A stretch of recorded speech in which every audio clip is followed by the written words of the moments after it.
ప్రజలారా వినరండి ఈ సత్య సువార్త, సర్వజనులారా కనరండి ప్రభు సత్య సువార్త. వినవచ్చిన ప్రియులకు విమోచన యేసు వార్త. ప్రభు అయిన యేసుక్రీస్తు వారి యొక్క నామంలో మిమ్మల్ని అందరినీ ప్రేమతో ఈ సత్య సువార్త అనే ఈ కార్యక్రమానికి ఆహ్వానాన్ని తెలియజేస్తున్నా. దేవుని శాంతి సమాధానం మీ హృదయములకు కావలిగా ఉండి ఉన్నది. ప్రభు మిమ్ములను స్వస్థపరిచి ఉన్నారు. మీ హృదయములో ఉన్న కలవరము తీసివేయబడి ఉన్నది. ఇక మీదట సమస్య మీకు లేదు. ఇక మీదట మీ జీవితంలో ఏ కలవరం అనేది లేదు. ఎందుకనంటే మన అన్నగా పరిగణించబడిన యేసుక్రీస్తు ప్రభువారు ఆయన మనకున్నటువంటి ప్రతి సమస్యను తీసివేశారు. ఆయన మనకున్నటువంటి ప్రతి కష్టాన్ని తీసివేసి ఉన్నారు. ప్రతి వ్యాధి బలహీనతలను తీసివేసి ఉన్నారు. తీస్తారు అని నేను అనట్లే. ఫ్రెండ్స్, నా మాటలు మీరు జాగ్రత్తగా గమనించాలి. ప్రభు మిమ్మల్ని స్వస్థపరుస్తారు. ప్రభు మీకు శాంతినిస్తారు. ఇది కాదు లాంగ్వేజ్. ఈ సత్య సువార్త ఏంటంటే, సత్యమైన సువార్త ఏంటంటే 2000 సంవత్సరాల క్రితం మనం పెద్దన్నయ్యగా పరిగణించుకుంటున్నటువంటి మన ప్రభు రక్షకుడైనటువంటి యేసుక్రీస్తు ప్రభువారు ఆయన మన కొరకు శాంతిని ఇవ్వడానికి ఆయన శిలువమ్రాను దగ్గరికి వెళ్ళి ఉన్నారు. ఆ శిలువలో ఆయన వ్రేలాడుట ద్వారా మనకు శాంతి సమాధానం. యేసు యొక్క శాంతి మనము కలిగి ఉన్నాం. ఇక మనం కలవరపడుతున్న వారము కాము. నేను చెప్తూ వచ్చాను కదా, రాఖీ అనేటువంటి ఒక పండుగలో సాధారణంగా ఏ ఇల్లాలైనా ఏ ఆడపడుచైనా తన అన్నగారికి రాఖీ కడుతుంది. ఎందుకు రాఖీ కడుతుంది అన్నకి అని కనుక ప్రశ్న వేసుకుంటే, రక్షాబంధు, నన్ను రక్షించండి, నన్ను కాపాడండి, నాకు ఏదైనా మేలు చేయండి అనేటువంటి రీతిగా మన యొక్క ప్రాచీన కాలంలో ఉండినటువంటి మన విశ్వాసములలో ఈ రాఖీ అనే దాని యొక్క పుట్టుపూర్వోత్తరాలు. కానీ ఇప్పుడు రాను రాను ఒకవేళ మనం ఆలోచన చేస్తుంటే మన అన్నగారు మనకి ఏదైనా మేలు చేయొచ్చు, చేయలేకపోవచ్చు. మనకి ఏదైనా డబ్బులు ఇవ్వచ్చు, ఇవ్వలేకపోవచ్చు. ఏదైనా ఒక వస్త్రం మన మీద కప్పొచ్చు, లేకపోతే కప్పలేకపోవచ్చు. ఒక చీర లేక ఒక డ్రెస్సు మనకు కొనొచ్చు, కొనలేకపోవచ్చు. బట్ స్టిల్ వారి యొక్క ప్రేమ ఉంటుంది. అన్నయ్య అన్న తర్వాత చెల్లిని తప్పకుండా ప్రేమిస్తారు. ఏదో చెయ్యాలని ఉంటుంది. ఒకవేళ పరిస్థితి ప్రభావాన్ని బట్టో, ఆర్థిక ఇబ్బందులను బట్టో ఒకవేళ చేయలేకపోవచ్చునేమో తప్ప, లేకపోతే వాళ్ళు చేయకూడదు అనేటువంటి ఉద్దేశం కాదు. అన్నయ్యలు ఎప్పుడు కూడా చెల్లెల్ని ప్రేమిస్తుంటారు. ఎందుకంటే నా ఇంట్లో నా యొక్క కుమారులు ఇద్దరు కూడా ఎప్పుడూ వాళ్ళ చెల్లి కొరకు ఏదో చేయాలనే తపన. ఒక్కొక్కసారి కేవలం ఒకసారి చూసి వచ్చేయడం కోసం మా వాళ్ళు వెళ్ళేసి వచ్చేస్తూ ఉంటాడు. కానీ హైదరాబాద్కి వెళ్ళేసి వచ్చేస్తూ ఉంటారు మా యొక్క కుమారులు అయినటువంటి వాళ్ళు ఇద్దరు కూడా. సో అంతగా చెల్లిని ఏదో ప్రేమించాలి. నేను అనుకుంటాను కదా, ఒరే వెళ్ళి రావడానికి అయినటువంటి ఒక ఖర్చు అదేదో చెల్లికి ఒక డ్రెస్ కొంటూ ఏదో చేసి నేను వెళ్ళేటప్పుడు నా చేతికి ఇచ్చినా సరిపోదు కదా అని అంటే, అన్నగా ఒకసారి వెళ్ళి చూసేసి వచ్చేయాలంతే. వెళ్ళి అక్కడ పిల్లలతో కాసేపు ఆడుకొని వచ్చేయాలంతే. ఆ చెల్లి యొక్క కుమారులతోటి కాసేపు ఆడుకొని వాళ్ళని లాలించి వాళ్ళని కాసేపు బయటికి తీసుకెళ్ళి చాక్లెట్లు ఏదో కొనేసి ఇచ్చేసి మళ్ళీ రాత్రి మళ్ళీ బండి ఎక్కేసో లేక బస్సు ఎక్కేసో మళ్ళీ ప్రయాణం చేసి వచ్చేస్తుంటారు. సో నేను అంటాను, అన్నలు ఖచ్చితంగా ఏదో చేయాలని అనుకుంటారు. వాళ్ళ యొక్క శక్తి గొలది లేక వాళ్ళ దగ్గర ఉన్న దానిని బట్టి వాళ్ళు చేయగలుగుతూ ఉంటారు. కానీ మనుషులు చేయలేనిది మన యేసు అనేటువంటి మన పెద్దన్నగారు మాత్రమే చేయగలిగినటువంటివి. మొదటిగా నేను చెప్పాను, ఆయన మనకు శాంతిని, తన శాంతిని మనకు అనుగ్రహించి ఉన్నారు. ఇప్పుడు రెండవది, ఈ దినం నేను మీతో మాట్లాడుతున్నటువంటి ఒక మాటల్లో ఏమిటంటే ఒక వాస్తవాన్ని జ్ఞాపకం చేసుకుందాం. రోమీయులకు రాసిన పత్రిక 3వ అధ్యాయం 23వ వచనంలో వ్రాయబడినటువంటి ఒక మాట ఏమని వ్రాయబడుతుందనంటే, ఏ భేదము లేదు, అందరూ పాపము చేయుట వలన దేవుడు అనుగ్రహించిన ఆ మహిమను మనము కోల్పోయి ఉన్నాము అని అంటాడు. అక్కడ దేవుడిచ్చినటువంటి ఒక మహిమని మనం పోగొట్టుకొని ఉన్నాము. ఇన్ అదర్ వర్డ్స్, మనము చీకటిని కలిగి ఉన్నాము. అదే కదా జరిగింది. ఆదాము అవ్వలు అనేటువంటి ఒక మొట్టమొదటి మానవులు, దేవుని చేత చేయబడినటువంటి ఒక మానవులు, తల్లి గర్భములో నుంచి తీయబడిన వారు కాకుండా దేవుని చేతులతో చేయబడిన ఒక వయసులో అన్నటువంటి రీతిగా ఒక 30 సంవత్సరాల వయసుకి సంబంధించిన ఒక యవనప్రాయంగా తయారు చేసినటువంటి ఆ యొక్క పిల్లలుగా వారిని చేసుకున్నటువంటిది. వాళ్ళు ఏం చేశారు? పాపం చేసి ఉన్నారు. పాపము చేసిన వెంటనే, అనగా తినవద్దు అన్న పండు వారు తినిన వెంటనే, ఆజ్ఞను అతిక్రమించిన వెంటనే, వినకూడని వేరొక స్వరాన్ని విని స్పందించిన వెంటనే వీరిలో జరిగినటువంటి ఒక కార్యం ఏంటంటే, తాము దిగంబరులమై ఉన్నామనే విషయాన్ని వాళ్ళు తెలుసుకున్నారు. అప్పటిదాకా ఎందుకు తెలియలేదు? వాళ్ళు అప్పటికి కూడా దేవుని యొక్క వాక్యమే చెప్తుంది ఏంటంటే, వారు వస్త్రములు లేకుండా ఉండి ఉన్నారు, వారు దిగంబరులుగా ఉండి ఉన్నారు, ఆయనను సిగ్గు ఎరుగక ఉండిరి. ఆయన వాళ్ళ దిగంబరత్వాన్ని గురించి చూడకుండా ఉండి ఉన్నారు. కారణం ఏమిటి అని అంటే, ఇప్పుడు కంపేర్ చేసుకోనండి. ఇక్కడ రోమపత్రిక 3:23 ఏమంటాడు? పాపము చేసినప్పుడు దేవుని మహిమ కోల్పోతూ వచ్చాము. ఇంగ్లీష్లో come short of the glory of God, లేక ఆ యొక్క మహిమని పోగొట్టుకొని ఉన్నాము, లేక మహిమని కోల్పోతూ వచ్చినాము, లేకుండా ఉంటూ వచ్చినది. సో ఎప్పుడైతే మహిమ లేదో, కోల్పోవటం జరిగిందో, ఇప్పుడు ఇక్కడ ఆదాము అవ్వలైనటువంటి వాళ్ళు వాళ్ళ దిగంబరత్వాన్ని వాళ్ళు చూసుకొని ఉన్నారు. నేను చాలాసార్లు ఈ విషయాలను చెప్తూ ఉన్నాను, నేను మరొకసారి కూడా చెప్తున్నాను ఫ్రెండ్స్. ఈరోజున మన భారతదేశంలో రోడ్ రూల్స్ అనేటువంటివి మనకున్నాయి. ఏ దేశంలోనే ఉంటాయి, మిగతా దేశాల్లో వారు పాటిస్తారు. ఎందుకంటే పాటించకపోతే వారికి పెనాల్టీ పడుతుంది. మన దేశంలో కూడా పెనాల్టీ వేస్తారు. ఈలోగా లంచం ఇచ్చేసి ఆ పోలీసు వారికో లేదా అక్కడ ఉన్నటువంటి అధికారులకో లంచం ఇచ్చేసి పెనాల్టీ పడనివ్వకుండా చూసుకుంటాం. అప్పటికీ ఒకవేళ పెనాల్టీ వేసేస్తాను తాత్యారు అని చెప్పేసానంటే వాడిని కొట్టినా కొడతారు, లేదంటే వాడిని ట్రాన్స్ఫర్ అన్నా చేసేస్తారు. ఈ మధ్యలో మన యొక్క భారతదేశంలో, మన యొక్క తెలుగు రాష్ట్రాలలో కూడా ఇలాంటి విషయాలు మనం చూస్తున్నాం. ఒక పోలీస్ అధికారి నిజాయితీగా కనుక వాడు పనిచేసి వాడిని పట్టుకునేదనంటే, మావాడిని నువ్వు అంటావరా, లేకపోతే మా ఫలానా గురుగారి యొక్క కొడుకునే నువ్వు అంటావరా, లేకపోతే మా యొక్క ఫలానా అధికారి యొక్క పిల్లల్ని నువ్వు ఇలాగ అంటావరా అని చెప్పేసి అని పోలీస్ అధికారులను సైతము చేసుకున్నటువంటి పరిస్థితి మన భారతదేశంలో ఉండినటువంటిది. అందుచేత మనోళ్ళు విచ్చలవిడిగా ఉంటుంటారు. ఆ మధ్యలో ఒక రోజుని నేను ఒక ఊరు వెళ్ళాను. ఆ ఊరు ట్రాఫిక్ చాలా ఎక్కువ ఉంది. పోలీసు వాళ్ళు అలాగే నిలబడి ఉన్నారు, ఒట్టినే వాళ్ళు చూస్తూ ఉన్నారు అంతే. అప్పుడు ఆ ఊరి వాళ్ళు అంటున్నటువంటి మాటలు ఏంటంటే, ఇక్కడ పోలీసు వారు ఉంటారు కానండి, వాళ్ళు ఏమీ పట్టించుకోరు. వెళ్ళేవాడు వెళ్ళిపోతూ ఉంటాడు, వచ్చేవాడు వస్తూ ఉంటాడు, అడ్డదిడ్డంగా తిరిగేవాడు తిరుగుతూ ఉంటాడు, వాళ్ళు అలా చూస్తూ ఉంటారే తప్ప అంతమేం చేంజ్ చేయరు. ఎందుకు? బహుశా వాళ్ళు విసిగిపోయి ఉండాలి. చెప్పవలసినంత కాలం చెప్పుంటారు, కానీ ఆ ప్రాంతం యొక్క పరిస్థితి మరీ మొండికేసినట్లుగా, మొరాయించినట్టుగా వాళ్ళు ఉంటూ ఉన్నారు. సో వీళ్ళేం చేసినట్టు, పండరా మీ దాన్ని మీరు ఎవడు గుద్దుకుంటాడు, ఎవడు పోతే ఆడు పోతాడు అన్నట్టుగా ఒట్నే అలాగా చూస్తూ ఊరుకుంటూ పోయారు తప్ప వాళ్ళు ఏమీ చేయకుండా అన్నట్టు అయిపోతున్నటువంటిది. సో ఇక్కడ ఏం జరిగింది అని అంటే, ఆదిమ మానవుడైనటువంటి వాడు తప్పు చేసినప్పుడు రోడ్ రూల్స్ ప్రకారంగా నేను ఆలోచన చేస్తే, హై బీమ్ లైట్ ఉన్నంత వరకు, హై బీమ్ లైట్ అనేటువంటిది మన మీద పడుతున్నంత వరకు మనకి మధ్యలో ఉన్న ఆబ్జెక్ట్ మనకి కనబడదు. మొన్న రీసెంట్గా కూడా నేను వేరే వాళ్ళ యొక్క కారు నడుపుకుంటూ వెళుతూ ఉన్నాను నేను చోటుకి. అది రాత్రిపూట అయింది. అవతల వాడు లైట్లు హై బీమ్ లైట్ వేసుకొని వస్తున్నాడు, నేను లో బీమే వేసుకున్నా. నేను అది క్రొత్త ప్రదేశానికి డ్రైవింగ్ చేసుకుంటూ వెళుతున్నా. వాస్తవానికి అక్కడ డివైడర్ ఉంటుందన్న విషయం నాకు తెలియదు. కొంచెం ఉంటే కనుక నేను ఆ డివైడర్ని గుద్దేసి ఉండేవాడిని. చిన్నగా ఒక అడుగంత ఎత్తు ఉండినటువంటి ఒక డివైడర్గా మధ్యలో వేసినటువంటి ఒక డివైడర్ని ఒకవేళ గుద్దేసి ఉండేవాడిని. అడ్డంగా దాని మీదకి అన్నట్టుగా ఒకవేళ వెళ్ళిపోయి ఉండేవాడినేమో. అక్కడ కనీసం ఒక సైన్ బోర్డు లేదు. అవతల వాడు వేసినటువంటి ఒక లైట్లకి ఇక్కడ డివైడర్ అనేటువంటి ఒకటి ఉన్నదన్న విషయం నాకు తెలియలేకపోయింది, కనబడలేకపోయింది. దగ్గరలోకి వచ్చేసరికి కనబడేసరికి వెంటనే లెఫ్ట్కి నేను టర్నింగ్ తీసుకున్నందుచేత నేను అది గుద్దుకోకుండా నేను సురక్షితమైనటువంటి ఒక ప్రయాణంలో వెళ్ళటం అనేటువంటి జరిగింది. సో అక్కడ రోడ్ రూల్స్ ఏం పెట్టారు అంటే, హై బీమ్ వెయ్యొద్దు, లో బీమ్ అనగా డిమ్ కొట్టండి, డిప్పర్ కొట్టించుకోండి. సిటీలో వెళుతున్నప్పుడు, బయటికి వెళ్ళినప్పుడు హై బీమ్ వేసుకుందాం, ఎందుకంటే వేగంగా వెళుతున్నటువంటి కారుకి దూరంగా ఉన్నటువంటి ఆబ్జెక్ట్ కనబడాలి కనుక హై బీమ్ వేసుకోవచ్చు. ఎవడైనా మనకి ఎదురొస్తున్నప్పుడు కూడా మనం డిమ్ అనేటువంటిది చేసుకోవాలి, లో బీమ్ అనేటువంటిది వేసుకోవాలి. అస్సలు పట్టించుకోం. కొన్ని వెహికల్స్ నాకు భలే బాధ అవుతూ ఉంటాయండి బాబాయ్ గాను.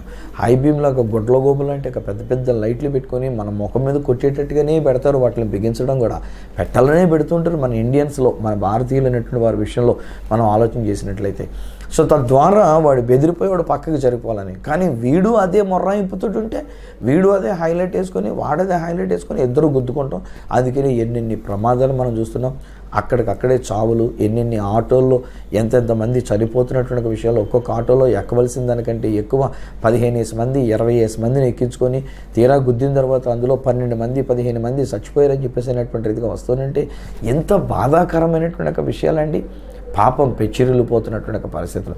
ఫుడ్స్ ఇక్కడ కాంటెక్స్లో నేను చెప్తున్నటువంటి ఒక విషయానికి వచ్చినట్లయితే నేనేమంటానంటే, ఈ హై బీమ్ అనేటువంటిది ఉన్నప్పుడు, ఇంత ఎక్కువ లైట్లతో ఉన్నప్పుడు క్రింద ఆబ్జెక్ట్ అనేటువంటిది కనబడకుండా ఉన్నట్టుగానే నేను అంటాను దేవుని మహిమ మన మీద ఉన్నప్పుడు. ఎందుకంటే దేవుడు అంటాడు, మన స్వరూపంలో మన పోలిక చొప్పున నరులను చేయుదము అని సెలవిచ్చిన ఆ దేవాతి దేవుని యొక్క మాటలో నేనంటాను, దేవుడు తన మహిమలో వీరిని చేసుండాలి, తన మహిమతో వీరిని చేసుండాలి.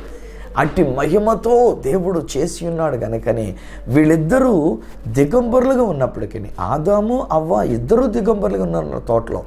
దేవుడు దిగు వస్తున్నాడు, దేవుని యొక్క మహిమ వీరి మీదగా ప్రకాశిస్తూ ఉంది. రీఛార్జింగ్ అయినట్లుగా మళ్ళీ ఛార్జింగ్ అవుతున్నారు మహిమతోని. వీళ్ళిద్దరూ ఒకరినొకరు చూసుకున్నారు, దిగంబరత్వం కనబడటంలే. ఎప్పుడైతే పాపము చేశారో, ఆజ్ఞను అతిక్రమించారో, మహిమ డిమ్మయిందో, ఇప్పుడు వీళ్ళిద్దరి దిగంబరత్వము అనేటువంటిది కనబడుతూ వచ్చింది. కానీ ఈ రోజుని నా దేవాతి దేవుడు, నా తండ్రి అయిన దేవుడు తన ప్రియ కుమారుడైన యేసుక్రీస్తు వారి ద్వారా అన్నగారు తన తమ్ముళ్ళుగా చెల్లెళ్ళుగా మనకిచ్చేటువంటి ఒక గొప్ప విషయం ఏంటంటే తన మహిమనే మనకిస్తూ ఉన్నాడు. యోహాను సువార్త 17వ అధ్యాయం మీరు చదువుకోండి. ఇది అయిన తర్వాత, ఈ కార్యక్రమం అయిన తర్వాత 17వ అధ్యాయం అంతా చదవండి. మొదటి వచనాల్లోనే ప్రభువారు మాట్లాడుతూ అంటారు, తండ్రి నీ యొద్దనున్నప్పుడు నాకెట్టి మహిమ ఉండి ఉన్నదో ఆ మహిమతో నన్ను మహిమపరచండి. ఇప్పుడు నేను ఈ భూమి మీదకి వీళ్ళకి అన్నగా ఉండడానికి వచ్చిన నా మహిమనంతా ఖాళీ చేసుకొని వచ్చిన, నన్ను నేను రిక్తినిగా చేసుకొని వచ్చిన, ఆ మహిమ ప్రభావం తాబోరు కొండ దగ్గరికి వెళ్ళినప్పుడు ఆ రూపాంతర కొండ దగ్గర బిడ్డలు చూచారు, కానీ ఆ మహిమను అర్థం చేసుకోలేకపోయారు. పక్కనున్న మోషేని ఏలియన్ చేసి బ్లా బ్లా బ్లా అన్నట్టుగా మాట్లాడారు వాళ్ళు. కనుక నా మహిమ అప్పుడు నీ దగ్గర ఉన్నప్పుడు, నీ కుమారునిగా నేనున్నప్పుడు, నీ ప్రియమైన కుమారునిగా నేనున్నప్పుడు ఎలాంటి మహిమ ఉన్నదో ఆ మహిమతో నీవు నన్ను మహిమపరుస్తున్నావు, నీకు వందనాలు అంటారు. ఇంకా కిందకంటూ వెళుతున్నప్పుడు ఇప్పుడు తన గురించి తాను చేసుకున్న ప్రార్థన, తన శిష్యులను గురించి చేసిన ప్రార్థన, ఆ తర్వాత ఈ శిష్యులు వెళ్ళి సువార్తని సత్య సువార్తగా వాళ్ళు ప్రకటిస్తున్నప్పుడు ఎవరైతే సత్య సువార్తను ఆలకిస్తున్నారో, విని విధేయత చూపించినారో వాళ్ళ కొరకైనటువంటి ఒక ప్రార్థన చేస్తున్నప్పుడు 22వ వచనంలో నా ప్రభు రక్షకుడు అన్నగారైనటువంటి యేసుక్రీస్తు వారు ఆయన చెప్తున్న మాట అంటారు, తండ్రి నీవు నాకు అనుగ్రహించిన మహిమ నేను వీరికి ఇచ్చొచ్చు ఉన్నాను. అబ్బా, ఎంత గొప్ప భాగ్యం అండి. ఈ రోజుల్లో మనుషులందరూ స్వార్థ ప్రియులే కదా. ఎవరికైనా ఏదైనా ఒకటి దొరికిందంటే వాడే ఆక్రమించుకోవడం చూస్తాడు, వారే అనుభవించడానికి చూస్తారు, ఇంకొకరికి ఇవ్వడానికి ఇష్టపడరు. మన యొక్క భారతదేశంలో కూడా ఉన్న ఒక సామెత ఏంటంటే, గురువుగారుగా పరిగణించబడినటువంటి ఏ గురువుగారు కూడా శిష్యుడికి పూర్తిగా ఇవ్వరంట, పూర్తిగా తెలియజేయరంట, ఉన్న విషయాలన్నీ కూడా చెప్పరంట. ఎందుకంటే రేపొద్దున వాడు గురువుని మించిన శిష్యుడైపోతాడని. ఏమండి, నేను ప్రభువుని బట్టి నేను ఈ మాట చెప్తున్నాను. నేను ఇలాగున్న హోలీ ల్యాండ్ టూర్స్కి నేను బ్యాచెస్ తీసుకొని వెళ్ళేటప్పుడు వాళ్ళ విషయంలో, ఎవరైనా నాతో మాట్లాడుతున్నప్పుడు అలాంటి వాళ్ళ విషయంలో కూడా, ఎవరైనా నా దగ్గరికి వచ్చి నన్ను గురువుగారు అని పిలిస్తే కనుక వారి విషయంలో కూడా నేను చెప్పే మాట ఏమిటంటే, వాళ్ళు గురువును మించిన శిష్యులు కావాలనే కోరుకుంటా. అందుకే నేను ఇజ్రాయెల్ దేశం వెళ్ళినప్పుడు కూడా ఊరకుండాను నేను వాళ్ళకి ఇవ్వాల్సిందంతా ఇచ్చేయడానికి ఇష్టపడుతూ ఉంటా. ఒకవేళ వారికి ఎక్కువ తిక్కలైనా, ఒకవేళ వారు కక్కుతున్నా, ఒకవేళ నేను చెప్పిన వారికి ఇష్టం లేకపోయినా నేను చెప్పడానికి నేను నోరు ఆపని ఎట్టి పరిస్థితుల్లో కూడా. వాళ్ళు ఏమంటూ అనుకునేవాడిని, అరే బాబు సువార్తరాజు గారు బుర్ర తినేస్తున్నాడు అనుకుంటారు కొంతమంది. సువార్తరాజు గారు మనం చంపేస్తున్నాడు రా బాబు, నిద్రపానం కూడా చేస్తున్నాడు రా బాబు అనుకుంటారు. నేను ఆ 10 రోజులు నా దర్శనం, నా భారం ఏమిటంటే నాకు దేవుడిచ్చిన జ్ఞానమంతా వాళ్ళకి ఇచ్చేయాలి. ఈరోజు మీకు మాత్రం ఎందుకు ఇలా చెప్తున్నాను? ఈరోజు నేను మామూలుగా చెప్పుకోవాలంటే చెప్పుకోవచ్చు సింపుల్గాను, కానీ ఈరోజుని ఇలాంటి లోతైన సత్యాల్ని మీతో నేను పంచుకున్నట్లో కూడా నా ఉద్దేశం ఏంటంటే, మీరు కూడా నాకంటే గొప్పవారు కావాలి, నాకు మించిన వారు కావాలి. ఒక రోజున ఒక తల్లి ఇలాగ మాట్లాడుతున్నప్పుడు ఆ తల్లి కూడా నేను చెప్పాను, ఆ తల్లి తన యొక్క కొడుకుని పిలిచాడు, ఒరే చూడరా సువార్తరాజు గారు ఇంటర్మీడియట్ ఫస్ట్ ఇయరే చదివాడంట, ఎంత ఎలాగో దేవుడు ఆయన వాడుకున్నాడు చూడరా, నువ్వు కూడా సువార్తరాజు గారు లాగా ఉండాలి రా అని చెప్పేసి అని అందంట. ఆ విషయం వల్ల నాకు ఫోన్ చేసి ఆవిడ చెప్తూ ఉంది. అప్పుడు నేను ఆవిడతో నన్ను, అమ్మ పొరపాటు మాట్లాడుతున్నావురా నువ్వు, నీ కొడుకుని సువార్తరాజులాగా అవ్వమని అనుకో. ఎందుకంటే ఒక్క సువార్తరాజు ఈ భూమి మీద చాలు దేవుడు చేశాడు. ఇంకొక డూప్లికేట్ సువార్తరాజు మళ్ళీ రానక్కర్లే, ఇంకొక డూప్లికేట్ క్యాండిడేట్ మళ్ళీ తయారవనక్కర్లే. నువ్వు పలుకుతే ఏమని పలకాలంటే, ఆ సువార్తరాజు గారి కంటే నువ్వు గొప్పోడు కావాలరా అని చెప్పి నీ కొడుకును దీవించమ్మా అన్నాను. ఈరోజు నీ తల్లులు మీ బిడ్డల గురించి కూడా అదే మాట నేను చెప్తున్నాను. మీ బిడ్డలు నాకంటే గొప్పవాళ్ళు కావాలి. మీరు కూడా నాకంటే గొప్పవాళ్ళు కావాలి. నన్ను గురువుగారు అని చెప్పేసి నేను గౌరవిస్తూ పిలుస్తున్నటువంటి శిష్యులారా, మీరు కూడా నేను అంటాను, ఈ గురువుగారుగా మీరు పిలుచుకున్న నాకంటే కూడా మీరు గొప్ప గురువులు కావాలి. మీరు గొప్ప దైవ సేవకులు కావాలి. మీరు గొప్ప వ్యక్తులు కావాలి. లోతైన సత్యాలను తెలుసుకోవాలి. మీరు మాట్లాడవలసిన దేవుని యొక్క వాక్యాన్ని మాట ప్రకారంగా వాక్య ప్రకారంగా మీరు మాట్లాడేటువంటి వారై ఉండాలి. మీరు మాట్లాడుతున్నట్టే సువార్త చేసిన కార్యాల కంటే గొప్ప కార్యాలు మీరు చేయాలి. ఏలియా చేసినటువంటి కార్యాల కంటే ఎలీషా రెండింతలు అధికమైనటువంటి కార్యాలు చేసినట్లుగానే ఈయన మాటలు వింటున్నటువంటి మీరు ఆయన మహిమతో మీరు నింపబడి ఉన్నారు. నా మీద దేవుడు తన మహిమనిచ్చినాడు. తన మహిమతో నన్ను నింపి ఉన్నాడు. తన మహిమతో నన్ను కప్పి ఉన్నాడు. ఎవరైనా సాధారణంగా ఉపవాసం ఉండి ప్రార్థనలో కనుక గడిపితే నేనంటాను, వాళ్ళ ముఖం చిక్కిపోయినట్టుగా కనబడినా, వాళ్ళ బొగ్గలు సొట్ట బొగ్గల లోపల కలిపోయినట్టుగా కనబడినా వారి మీదుండే ప్రకాశమానం చూస్తాను. వారి మీదుండే మహిమ నేను చూస్తాను. ఎందుకనంటే మోషే గారు కొండ మీదకి వెళ్ళినప్పుడు 40 దినాలు దేవునితో పాటు ఉంటే ఆ మోషే గారు కొండ మీద నుంచి దిగి వస్తున్నప్పుడంట ఆ మహిమని ప్రజలు చూడలేకపోయారంట. ఈరోజు నా ప్రియమైన స్నేహితులారా, మీ మీద దేవుడు తన మహిమను తన ప్రియ కుమారుడైన యేసుక్రీస్తు అనే మన అన్నగారి ద్వారా దేవుడు మీకు అనుగ్రహించి ఉన్నారు. మీ పాపం అనే చీకటి తీసివేయబడినది. మీ పాపం అనేటువంటి ఒక కటిక చీకటి తీసివేయబడినది. 2000 సంవత్సరాల క్రితమే యేసు సిలువలో తన ప్రాణం పెట్టినప్పుడే ఆయన మీ మీద ఉండినటువంటి ఒక చీకటిని తీసివేసి ఉన్నాడు. ఆయన మిమ్మల్ని తన వెలుగుతో వెలిగించినాడు. తన మహిమతో మిమ్మల్ని కప్పి ఉన్నాడు. మహిమ ప్రభావములతో మిమ్మల్ని కప్పి ఉన్నాడు. ఈరోజుని యేసు యొక్క మహిమ ఆయన మీ కొరకిస్తున్నాడు. ఇన్ అవర్ బాదర్స్, అయ్యో నేను ఇచ్చేస్తే నాకు తరిగిపోద్దేమో, నేను ఈ మహిమను వాళ్ళకి ఇచ్చేస్తే వాళ్ళు నాకంటే మహిమాన్వితంగా ప్రకాశిస్తారేమో, వాళ్ళు నా అంతటి ఈక్వల్గా వచ్చేస్తారేమో, ఇలాంటి భావన లేదు. నిజాన్ని చెప్పాలంటే యేసుక్రీస్తు అనే మన అన్నగారి యొక్క ఉద్దేశం ఏంటంటే మనం అందరం కూడా యేసులాగా ఆ మహిమతో మనం కప్పబడినటువంటి వారమండి, మహిమాన్వితులముగా ఉండి ఆ దేవుని కొరకు నిలబడాలనేటువంటిది అది దేవుని యొక్క ఉద్దేశం. అది నా యేసయ్య యొక్క ఉద్దేశం.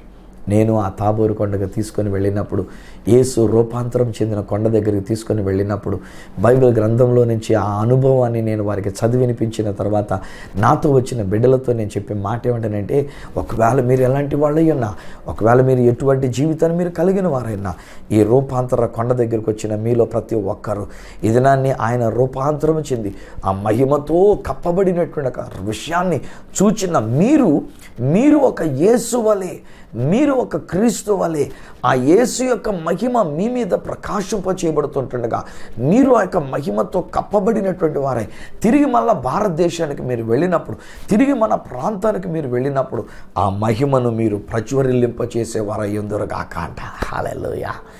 ఒక్కొక్క చోట ఒక్కొక్క మాట చెప్తుంటా. ఏలియాను గురించి కర్మెల్ పర్వతం దగ్గరికి వెళ్తే మీరు ఒక ఏలియాగా ఉండాలంటారు. జోర్డాన్ దేశంలో ఉన్నప్పుడు మీరు ఒక ఎలీషా వలె ఉండాలంటారు. మెకావర్ అనే ప్రదేశం దగ్గరికి వెళ్ళినప్పుడు మీరు ఒక బాప్తిస్మం ఇచ్చి యోహాను వలె ఉండాలి అని అంటాను. యోర్దాను నదిని దాటుతూ ఉన్నప్పుడు మీరు ఒక యెహోషువ వలె ఉండాలి అని అంటారు.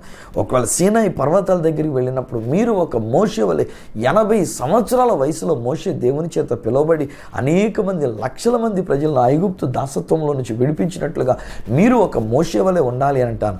ఈ తాబోరు కొండ దగ్గరికి వచ్చినప్పుడు ఏమంటారంటే మీరు క్రీస్తు వలె ఉండాలి. అదండి మనకు కావాల్సింది.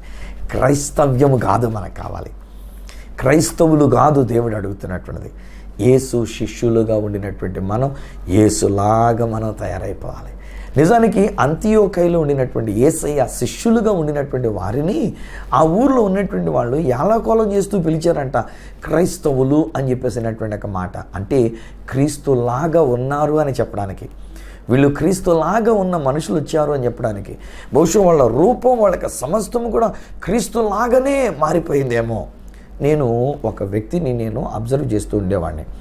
ఆ వ్యక్తి యొక్క ప్రార్థన విధానం, ఆ వ్యక్తి యొక్క ప్రార్థన భాష, స్లాంగ్, ఆ స్టైలు, ఇదంతా నేను గమనిస్తూ వచ్చాను. మొన్న మధ్యలో నేను వాళ్ళ యొక్క గురువు గారు ఒక ఆయన కలిశాను. ఈయనకి ఎక్కువ ఆత్మీయంగా నడిపించినటువంటి ఒక గురువు గారు ఆయన. సో ఆయన్ని కలిశాను. ఆయనకి ప్రార్థన చేయమని చెప్పేసి ఇచ్చినప్పుడు సేమ్ టు సేమ్ ఇక్కడ నా దగ్గర నాకు తెలిసిన ఆయన యొక్క శిష్యుడిగా పరిగణించబడినటువంటి ఈయన ఎలాంటి భాష, ఎలాంటి పదం, ఎలాంటి స్లాంగ్, ఎలాంటి రీతిగా శైలి ఉంటుందో సేమ్ టు సేమ్ ఆ గురువుగారు. అప్పుడు నేను అనుకున్న ఆ గురువుగారు ఈయన కాపీ కొట్టేశారు మొత్తానికి అని చెప్పేసాను. ఈ రోజుల్లో మనం కూడా అలాగే ఉన్నాంలేండి. చాలా డినామినేషన్స్ కూడా ఇట్లాగే ఉంటూ ఉన్నాయి. మన డినామినేషన్ హెడ్ ఎలాగ ప్రార్థన చేస్తూ ఉంటారో, ఎలా మాట్లాడుతూ ఉంటారో, ఆ తర్వాత వారి కింద ఉన్నటువంటి ఒక బోధకులు కానివ్వండి, విశ్వాసాలు కానివ్వండి, అదే స్లాంగు, అదే భాష, అదే స్టైలు అనేటువంటి రీతిగా ఉంటూ ఉంటారు. అప్పుడు నేనంట, ఆ మాటలు ఆ గురువుగారు మాట్లాడినట్లుగా మీ నాయకుడు మాట్లాడినట్టుగా మీరు మాట్లాడగలుగుతున్నప్పుడు, ఆ నాయకుడు నడిచినట్టుగా మీరు నడుస్తూ ఉన్నప్పుడు, ఆయన యొక్క జెస్చర్ లాగా మీరు కూడా చేతులు ఊపగలుగుతూ ఉన్నప్పుడు, ఆ యేసు మహిమ మీ మీద ఇచ్చినప్పుడు ఆ మహిమను మీరెందుకు కనబరచరు? ఈరోజు సత్యం ఏంటంటే, మనలో చాలామంది మీరు తెలుసుకోకుండా మన మీద మహిమ ఉన్నది అనేటువంటి సత్యాన్ని తెలుసుకోకుండా నా బతుకు ఇంకా చీకటి, నా బతుకు ఇంకా పాపం, నా బతుకు ఇంకా ఎలాగైపోయింది, నా బతుకు పాడైపోయింది, మా పిల్లల బతుకులు పాడైపోయింది, మేము పలానా సమస్యలు, మా పలానా కష్టాలు, మా పలానా బాధ ఇవే తలంచుకుంటూ కూర్చుంటున్నామండి. ఈరోజు నేను చెప్తున్నా, నువ్వు రాఖీ కట్టినా కట్టకపోయినా, ఈరోజుని మన అన్నగారు అయినటువంటి యేసయ్య నువ్వు అడక్కపోయినా 2000 సంవత్సరాల క్రితం ఆయన పలికేశారు, నా మహిమ నేను మీకు ఇస్తున్నాను. ఎస్, ఈరోజు నేను చెప్తాను, నా మీద ఆ దేవుని యొక్క మహిమ ఉండి ఉన్నది. ఆ మహిమ నా పాప దోషాలన్నింటినీ తీసివేసింది. ఆ మహిమ నాలో ఉన్న చీకటిని తీసివేసింది. 1976వ సంవత్సరంలో, దాదాపు 42 సంవత్సరాల క్రితం, నేను ఒకవేళ పాదిరి గారి అబ్బాయినైనా చీకట్లో ఉన్నటువంటి వాడిని, చీకటిగా ఉన్నటువంటి వాడిని. కానీ ఎప్పుడైతే దేవుని యొక్క వాక్యం అనే వెలుగు నా మీద ప్రకాశించిందో, ఎప్పుడైతే ప్రభా ఇదేంటి నా బ్రతికెళ్ళ నల్లగా చీకటిగా ఉంది, ఆ వెలుగుతో నన్ను వెలిగించవా అని చెప్పేసి నేను నా ప్రభుని అడిగినప్పుడు ఆ వెలుగు నా హృదయంలోనికి వచ్చి నాలో ఉన్న చీకటిని తీసివేసింది. అనగా పాపాన్ని తీసివేసింది, పాపపు జీవితాన్ని తీసివేసింది, పాపపు ఆలోచనలను తీసివేసింది. మరలా ఎప్పుడైనా చీకటి పడేటట్టుగా మినుకోమంటున్న పరిస్థితులు వస్తే పరిశుద్ధాత్ముడు ఆ ఒత్తిడిని బాగు చేస్తూ ఉన్నాడు. పరిశుద్ధాత్మ దేవుడు నన్ను తిరిగి మళ్ళీ పునరుద్ధరింపజేస్తున్నాడు. యేసు క్రీస్తుని గురించి నాకు జ్ఞాపకం చేసి, రే యేసు అనే మీ యొక్క అన్నయ్య, ఆయన నీ దీపాన్ని వెలిగించారు, అది సరిగ్గా వెలుగుతూ ఉండాలి, నీ దీపం సరిగ్గా వెలుగుతూ ఉండాలి, నడుగట్టుకో, సరిగ్గా ఉండు, కుదురుగా ఉండు, శోధనలో పడిపోవద్దు అని చెప్పేసి అని పరిశుద్ధాత్ముడు అలాగా ప్రోత్సహిస్తుందంటే, నా ప్రియ స్నేహితులారా, ఇది నేను మనిషినే, పడిపోయే అవకాశాలు ఎన్నో ఉన్నాయి. ఈరోజు చీకటి అయిపోయే అవకాశాలు ఎన్నో ఉన్నాయి, చీకటిలోకి వెళ్ళిపోయినటువంటి అవకాశాలు ఎన్నో ఉన్నాయి. కానీ ఈ రోజు వరకు దేవుడు ఇలా కాపాడుతున్నాడంటే ఆయన కాపాడాడు, నా గొప్పతనం కాదు. ఆయన మహిమ నా మీద ఇచ్చినాడు, ఆయన మహిమ నన్ను కాపాడుతూ వచ్చింది. ఆయన మహిమలో నా ప్రతి అవసరతను దేవుడు తీర్చినాడు. ఆయన మహిమలో నా ప్రతి వ్యాధిని తీసివేసినాడు. ఆయన మహిమలోనే నాకు కావలసిన శాంతి సమాధానం ఇచ్చినాడు. ఆయన మహిమ నా మీద ఉండి ఉన్నది. ఈరోజు మీకు కూడా నేను చెప్తున్నాను, బ్రదర్, అమ్మ, సిస్టర్ గారు, ఒకవేళ ఇంకా మీ ఇంట్లో చీకటి కనబడుతుందా, మీ కుటుంబీకుల మీద చీకటి కనబడుతూ ఉందా, మీ వ్యక్తిగత జీవితం మీద చీకటి అనేటువంటి పరిస్థితులు కనబడుతూ ఉన్నాయా? ఈరోజు నేను చెప్తున్నాను, వినండి. నా సువార్త, ఈ సత్య సువార్త ఏంటంటే, మన అన్నగారుగా పరిగణించబడిన మన ప్రభు రక్షకుడైనటువంటి యేసయ్య నీకు తన మహిమను ఇచ్చేశారు. ఆయన మీ మీద తన మహిమను ఇచ్చి ఉన్నారు, మీ కుటుంబం మీద తన మహిమను కప్పి ఉన్నారు. మీరు ఆ మహిమతో కప్పబడినటువంటి వారైనారు. హల్లెలూయా! ఎంత మంచి దేవుడు మన దేవుడు. అట్టి మహిమతో మనం నింపబడి అట్టి మహిమలో మనం ముందుకు సాగిపోదాం. తలలు వంచండి, కళ్ళు మూసుకొనండి. మన తండ్రి అయిన దేవునికి ఆయన అనుగ్రహించిన మహిమను బట్టి కృతజ్ఞతాస్తుతులు మనం చెల్లించుకుందాం. తండ్రి, నీకు వందనాలు. నీ ప్రియ కుమారుడైన యేసుక్రీస్తు వారి యొక్క నామంలో నేను ప్రార్థన చేస్తూ ఉన్నాను.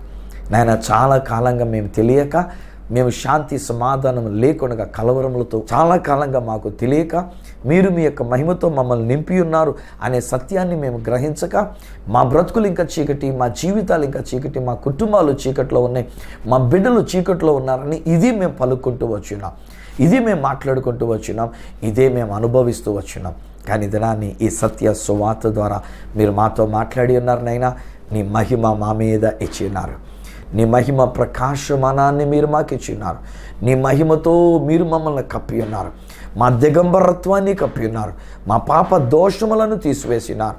ఆ యొక్క మహిమలో మా ప్రతి అవసరతలను తీర్చినారు. ఆ యొక్క మహిమలో మా ప్రతి వ్యాధిని మీరు తీసివేసినారు.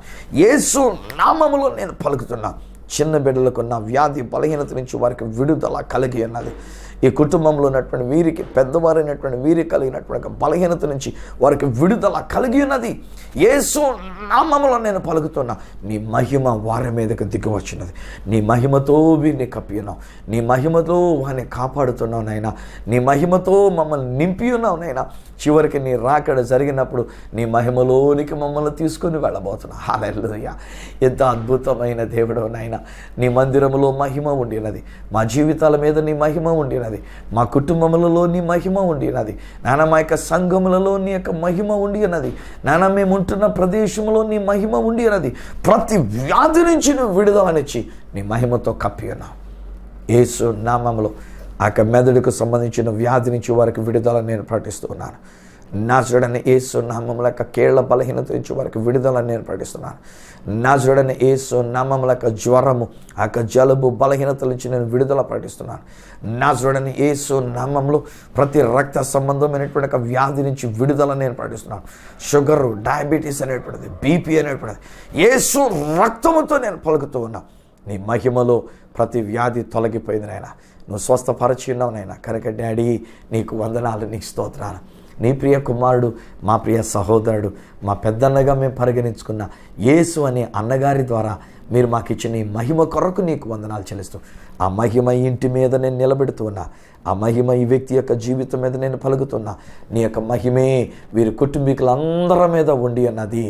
ఆ మహిమలో వీరిక పాపము జోలికి పోరు, ఆ మహిమలో వీరిక పాపము చేయజాలరు నాన్న. నీ మహిమ వీరి మీద విడుదల చేస్తూ యేసు శక్తిగల నామమున ప్రార్థించి పొంది ఉన్నాము తండ్రి, ఆమేన్.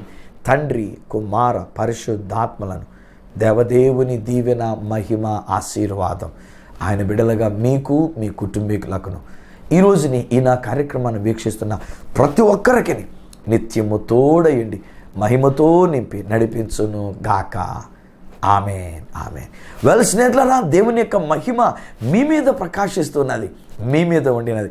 ఇక చీకటి మీ దగ్గర లేదు. ఆ ప్రభు అయిన యేసుక్రీస్తు వారి యొక్క రాకడ సమయంలో మీరు యొక్క మహిమలోనికి మనం వెళ్ళబోతున్నాం. ఆయన యొక్క మహిమలో మనం ఉండబోతున్నాం. వెలుగే వెలుగు, మహిమే మహిమ. బైబిల్ గ్రంథం అంటుంది, యాజకులు సైతము నిలవలేనంత ప్రకాశమానమైనటువంటి యొక్క మహిమలోనికి ఆ దేవాతి దేవుడు మనలను తీసుకొని వెళుతున్నాడు. మీరు, నేను, మనమందరం ఏ క్షణమో ఏ గడియో తెలియదు.